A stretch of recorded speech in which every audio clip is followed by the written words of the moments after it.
and to the family of George, all of you who are gathered here, I want to greet you in the name of Jesus Christ. Hamjambo.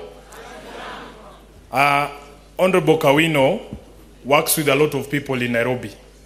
And in fact, I was not invited to speak, Honorable Kawino, because you know, for me, I have taken the entire day off to be here with you because of the respect that I have for you and your family and the job that you do for the Orange Democratic Movement Party.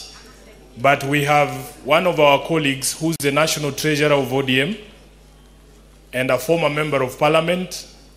He's called Honorable Bosire. He's the one who has requested Bwana Kawino that he says a word of pole and then he will leave. But the rest of us, I believe, are here. After he finishes, I will request the MC to just continue in the manner that he had planned to continue, if it is not too much to ask. So, Mr. Bosire, Honorable Bosire, you will have your moment, and then my brother Bob, who was a former member of the National Elections Board, you can continue in the manner that you had planned to continue.